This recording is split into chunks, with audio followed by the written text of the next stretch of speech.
Behind the grand walls of Kensington Palace, where centuries of royal secrets have been whispered through ornate corridors, a meeting was about to take place that would reshape the very foundation of the British monarchy's relationship with the Church of England. What started as a routine courtesy call would unveil hidden tensions, personal struggles, and a crisis of faith that threatened to shake the crown itself. The newly appointed Archbishop Sarah Mullally carried with her not just the weight of her historic appointment as one of the few women to hold such high ecclesiastical office, but also knowledge of a scandal that could change everything. As she walked through the palace doors that autumn morning, neither Prince William nor Catherine could have imagined that their carefully constructed public image was about to be challenged by truths they thought were buried forever. This is the untold story of power, faith, redemption, and the delicate balance between duty and personal conviction that would test the future king and queen consort in ways they never anticipated. The morning mist clung to the manicured gardens of Kensington Palace as Archbishop Sarah Mullally stepped out of her modest sedan, declining the offered assistance from the royal protection officers. At 61, she had learned to navigate the complex world of high-ranking ecclesiastical politics with a grace that belied her humble beginnings as a nurse in South London. Her appointment as Archbishop had sent ripples through both religious and royal circles, not just because she was a woman breaking through centuries of male-dominated church hierarchy, but because of her reputation for unflinching honesty and social justice advocacy. Catherine, the Princess of Wales, stood at the tall windows of the blue drawing room, watching the Archbishop's arrival with a mixture of curiosity and apprehension. She had specifically requested this private meeting, bypassing the usual formal channels that would typically involve multiple courtiers and predetermined agendas. Her fingers traced the edge of her pearl necklace, a nervous habit she had developed during her years of royal duty. As she contemplated the conversation that lay ahead, William entered the room quietly, his presence immediately commanding despite his casual approach. The future king had inherited his grandmother's ability to put people at ease while maintaining the dignity of his position. However, this morning carried a weight that was evident in the slight tension around his eyes. He had initially questioned Catherine's insistence on this meeting, preferring to handle church relations through established protocols. But his wife's determination had convinced him that something more personal, more genuine was needed. The Archbishop was shown into the drawing room by a discreet member of the household staff, and the formal introductions were brief but warm. Sarah Mullally had met the royal couple on several official occasions, but this was their first truly private encounter, away from the scrutiny of cameras and the formal structure of state functions. She noticed immediately how different they seemed in this intimate setting, more human, more accessible than the perfectly composed figures she had observed during public ceremonies. Catherine gestured toward the comfortable seating arrangement she had personally selected for this meeting, choosing softer chairs arranged around a coffee table, rather than the more formal setup that would typically be used for official business. This small detail spoke volumes about her intention to create an atmosphere of genuine conversation rather than ceremonial exchange. The morning light filtered through the tall windows, casting a warm glow over the room that had witnessed countless historic conversations over the centuries. "Your Grace," Catherine began, her voice carrying the slight nervousness that even years of royal training couldn't completely eliminate when addressing matters of deep personal significance. "We wanted to speak with you not as representatives of the Crown, but as individuals grappling with questions that extend far beyond our public roles." Her words hung in the air, immediately establishing that this conversation would venture into territory that was rarely explored in the formal relationship between the monarchy and the Church of England. Sarah Mullally had anticipated that this meeting might delve into personal matters. Her preparation had involved not just reviewing the usual briefing documents about royal protocol and current church-state relations, but also reflecting on her own journey of faith and the challenges she had faced as a woman rising to prominence in an institution that had historically excluded her gender from its highest positions. She understood intimately the struggle between public duty and private conviction.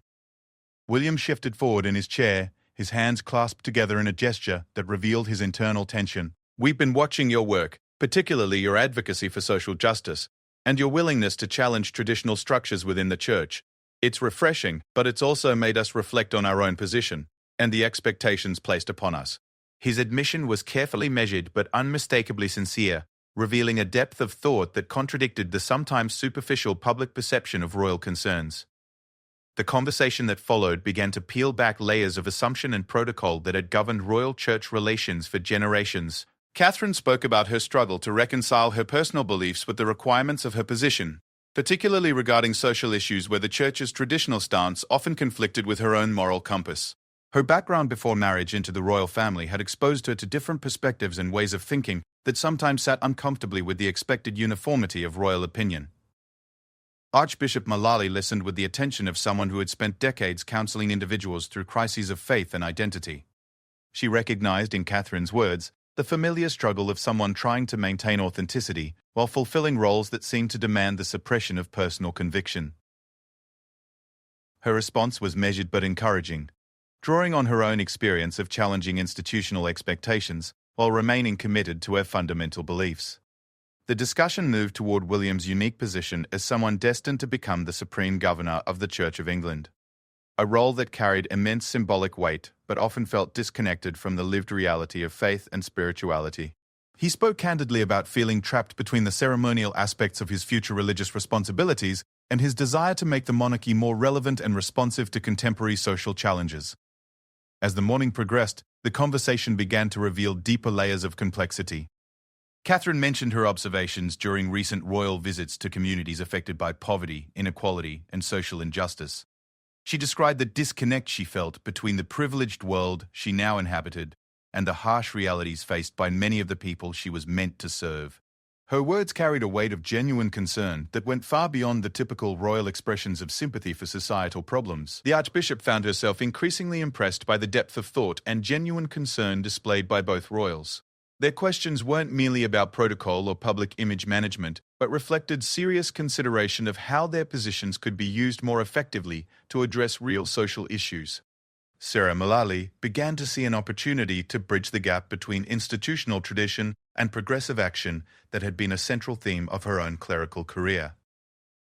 William revealed his frustration with the constraints placed on royal political expression, describing how his environmental concerns and social awareness often had to be carefully filtered through official channels that sometimes diluted their impact. He spoke about watching his father navigate similar challenges during his decades as heir apparent, and his desire to find a more effective balance between constitutional propriety and meaningful advocacy. The conversation took a more personal turn when Catherine began discussing her experiences with mental health challenges, both her own and those she had observed in others during her charitable work. Her vulnerability in sharing these experiences created a moment of genuine human connection that transcended the formal boundaries typically governing such interactions.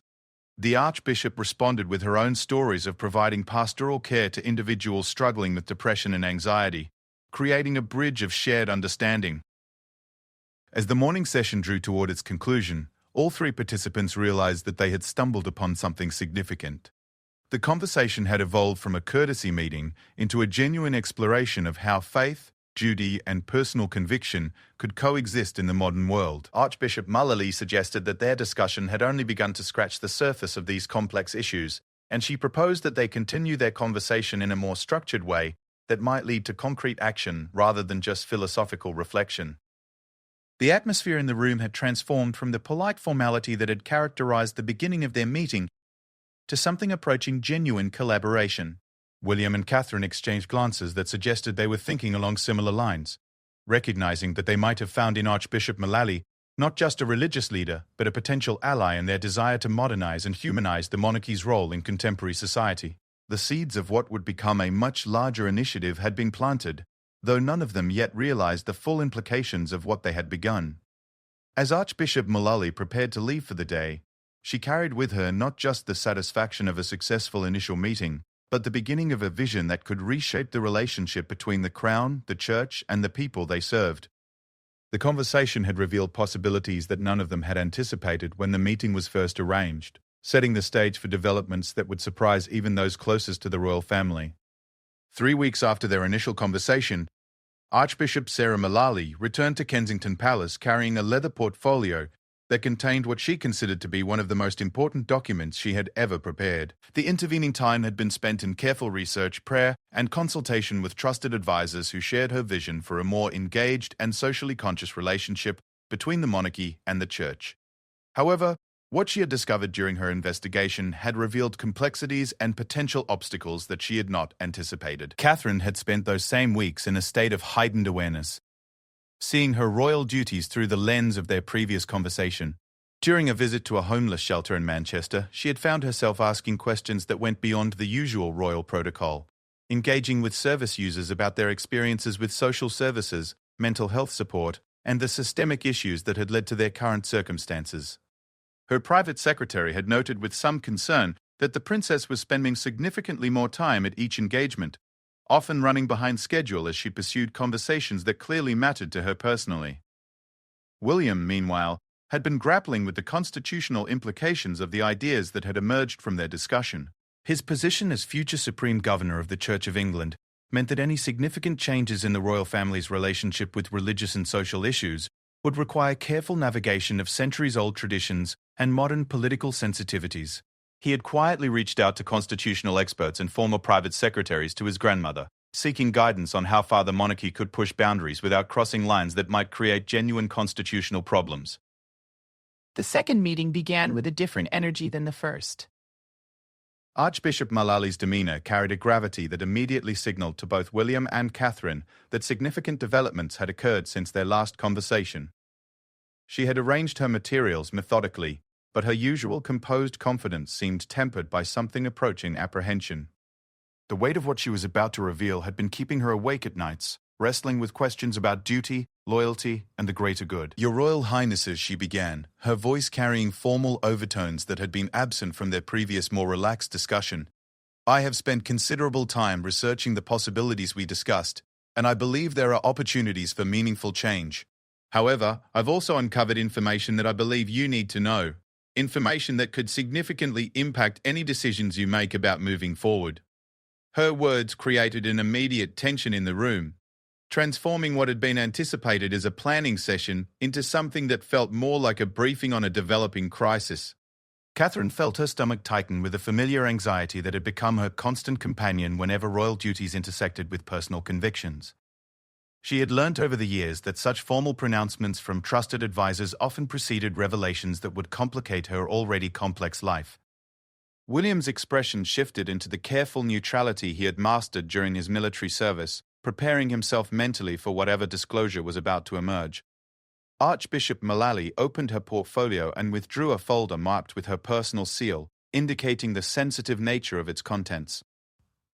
"During my research into church-state relations and the possibilities for expanded royal engagement with social issues, I came across documents and testimonies that reveal significant problems within certain charitable organizations that have received royal patronage and church endorsement." Her statement hung in the air like a thunderclap, immediately raising questions about the scope and implications of what she had discovered. The revelations that followed painted a picture of systemic failures within several high-profile charities that had benefited from royal association and church support, financial irregularities, mismanagement of funds intended for vulnerable populations, and in some cases, evidence of deliberate fraud had been carefully documented by the Archbishop's research team. More troubling still were indications that some individuals within both royal and church circles had been aware of these problems but had chosen to maintain silence to avoid scandal and embarrassment. Catherine listened with growing horror as the Archbishop detailed specific cases where donations intended for homeless services had been diverted to administrative costs and personal expenses, where mental health programs had been grossly understaffed while appearing successful in public reports, and where vulnerable individuals had been failed by systems that claimed royal and ecclesiastical endorsement. Her own charitable work had brought her into contact with several of these organizations, and she realized with growing dismay that her patronage might have provided cover for activities that directly contradicted her values and intentions. William's reaction was more controlled, but equally intense. His training had prepared him for the reality that royal association could be exploited by unscrupulous individuals, but the scale and systematic nature of what was being revealed exceeded anything he had previously encountered. More concerning was the implication that the institutional structures meant to provide oversight and accountability had either failed or been deliberately compromised to protect reputations rather than serve the intended beneficiaries. The Archbishop continued her presentation with meticulous detail, providing evidence that had been carefully verified through multiple sources. Her investigation had been conducted with the thoroughness of someone who understood that accusations of this magnitude required irrefutable documentation. She had consulted with financial experts, legal advisors, and social service professionals to ensure that her conclusions were sound and her recommendations were practical. As the morning progressed, the conversation evolved from revelation to strategic planning. Archbishop Mullally presented a comprehensive analysis of how the discovered problems could be addressed while minimizing damage to both the monarchy and the church. Her proposals were bold but carefully calibrated to work within existing legal and constitutional frameworks. She suggested a complete audit of all charitable organizations with royal patronage, implemented through an independent body that would report directly to a joint committee comprising royal and ecclesiastical representatives. Catherine found herself torn between anger at the betrayal of trust she felt and excitement about the possibility of creating systems that would prevent such failures in the future. Her experience in corporate communications before her marriage had given her insight into crisis management and organizational restructuring that proved valuable as they discussed implementation strategies. She began to see how the crisis could be transformed into an opportunity to demonstrate royal commitment to genuine accountability and social responsibility. The discussion revealed the complexity of balancing transparency with the need to protect ongoing investigations and legal proceedings. Several of the organizations under scrutiny were involved in court cases that could be prejudiced by premature public disclosure, while others had already begun implementing reforms in response to preliminary findings.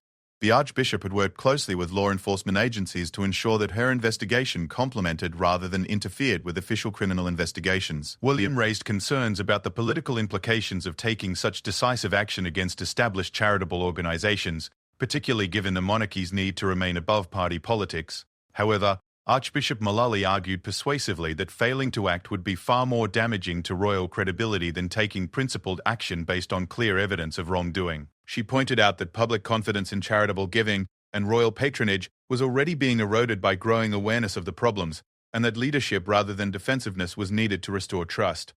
The conversation took on increasing urgency as they realized that media investigation of the same issues was likely already underway. Several journalists known for their investigative work had been asking questions about specific charities and their financial practices. The choice was becoming clear. They could either lead the effort to address the problems, or they would likely find themselves responding to public revelations that they had failed to take action when they had the opportunity to do so. As the second meeting drew toward its conclusion, all three participants understood that they had crossed a threshold from which there could be no retreat. The information shared by Archbishop Mullally had created moral obligations that superseded considerations of convenience or traditional royal caution. They had moved beyond discussing theoretical improvements to confronting specific failures that demanded immediate and decisive response. The Archbishop presented a detailed timeline for action that would allow for proper legal coordination while demonstrating royal commitment to accountability and reform. Her proposals included public statements, policy changes, and the establishment of new oversight mechanisms that would prevent similar problems in the future. The scope of what they were contemplating was unprecedented in recent royal history, but the moral imperative for action had become undeniable. Catherine and William requested time to consult with their closest advisors and legal counsel before making final commitments to the proposed course of action. However, their questions and responses throughout the meeting had made it clear that they were preparing to move forward rather than seeking reasons to avoid difficult decisions. The conversation had transformed from exploration of possibilities to planning for implementation of necessary reforms. The weight of responsibility settled over all three as they concluded their discussion, understanding that their decisions would affect not only their own positions but also the lives of countless individuals who depended on charitable services and public trust in institutional integrity. They had begun a process that would test their courage, their convictions, and their ability to balance competing demands while maintaining focus on their fundamental obligation to serve the public good. 6 weeks had passed since Archbishop Sarah Mullally's devastating revelations, and the intervening period had been marked by intensive behind-the-scenes activity that had remained completely hidden from public view. Teams of lawyers, accountants, and investigators had been working around the clock to verify the Archbishop's findings and develop comprehensive plans for addressing the identified problems. The third meeting at Kensington Palace would determine whether months of careful preparation would culminate in unprecedented royal action, or whether institutional caution would ultimately prevail. Catherine arrived at the meeting carrying visible signs of the stress that had characterized the previous weeks. Her normally impeccable appearance showed subtle signs of the sleepless nights spent reviewing reports and grappling with the moral complexities of their situation. She had personally visited 3 of the affected charitable organizations under the guise of routine patronage activities, conducting her own discreet investigation that had confirmed and in some cases exceeded the concerns raised by Archbishop Mullally's research. The experience had left her feeling simultaneously betrayed and empowered, angry at the deception she had uncovered but energized by the possibility of creating meaningful change. William entered the drawing room with the controlled demeanor that had become his default mode during periods of intense pressure. His consultation with constitutional experts had revealed both the opportunities and the risks associated with the course of action they were contemplating. Several advisors had warned him that taking such decisive action could set precedents that might constrain future royal decision-making, while others had argued that failing to act would represent a fundamental abdication of moral responsibility that could damage the monarchy's credibility for generations. Archbishop Mullally's appearance reflected the weight of leadership during a crisis that had tested her convictions and her diplomatic skills. She had spent the intervening weeks navigating complex relationships within the church hierarchy, building support for the proposed reforms while managing resistance from those who preferred traditional approaches to institutional problems. Her success in maintaining confidentiality while building consensus had been remarkable, but she knew that the real test of her leadership was about to begin. The atmosphere in the room was charged with anticipation and anxiety as they settled into what they all understood would be their final planning session before public action began. The careful deliberation that had characterized their previous meetings gave way to an urgency driven by both moral imperative and practical necessity. Media interest in charitable accountability was increasing, and intelligence suggested that investigative journalists were close to publishing stories that would force public attention to the very issues they had been privately addressing. Archbishop Mullally began the meeting by presenting the final results of the expanded investigation that had been conducted since their last gathering. The scope of problems they had identified had grown beyond their initial discoveries, encompassing not just financial irregularities, but also systematic failures in service delivery, inadequate oversight mechanisms, and in several cases, evidence of deliberate deception regarding the impact and effectiveness of charitable programs. The documentation she presented was comprehensive enough to support legal action and detailed enough to guide comprehensive reforms. "The evidence is now overwhelming," she stated, with the gravity of someone who understood the historical significance of what they were contemplating.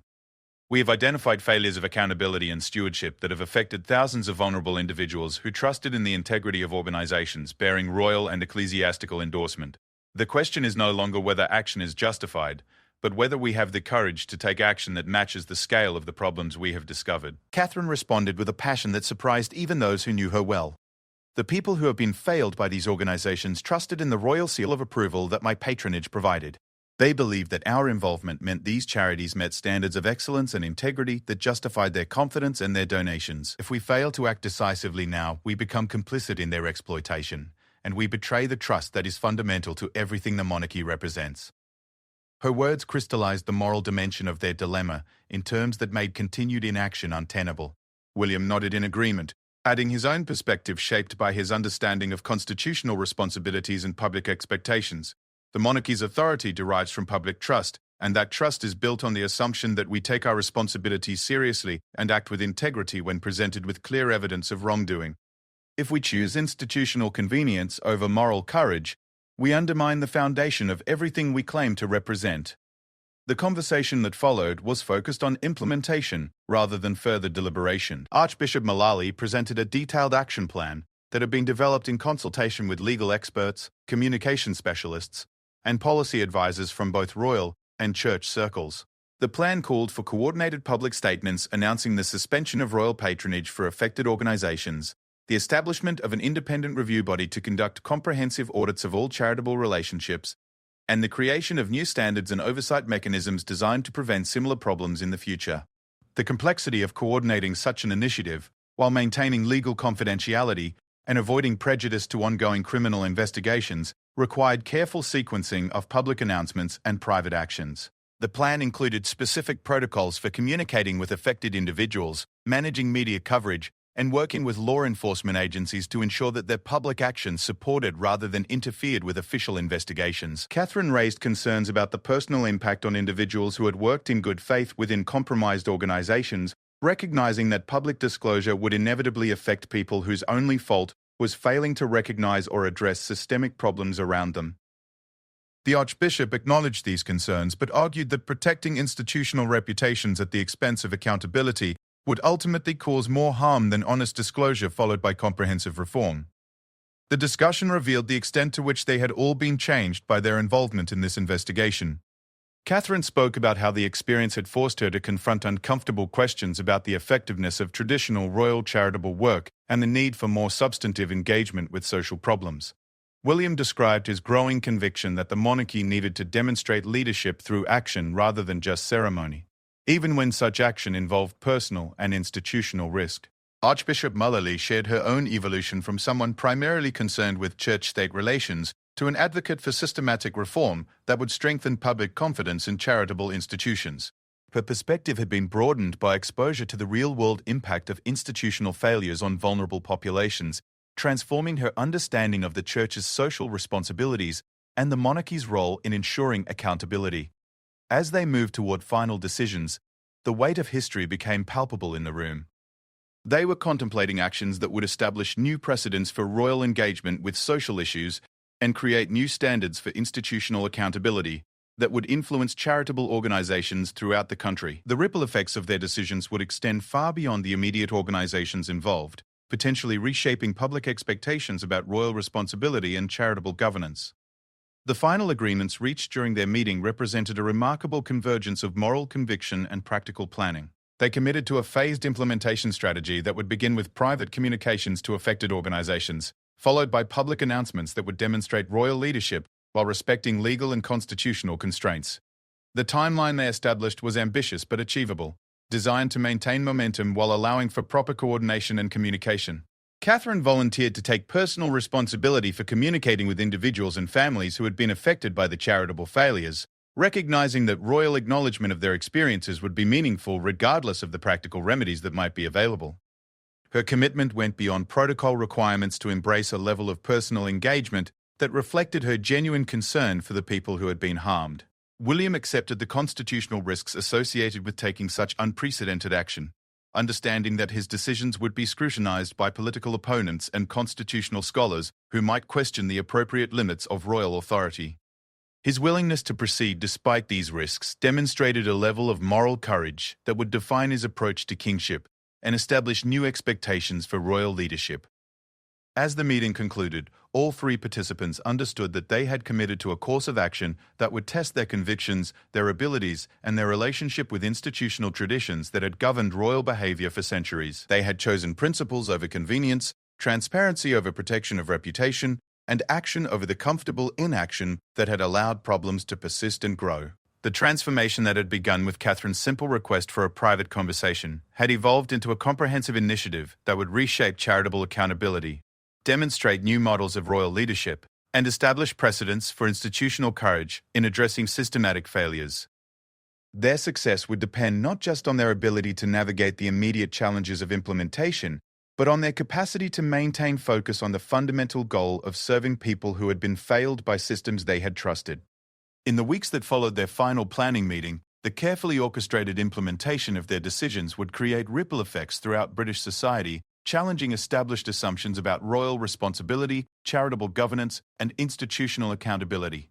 Their courage in choosing difficult action over comfortable inaction would establish new standards for leadership that would influence generations of public servants and charitable leaders who would follow their example.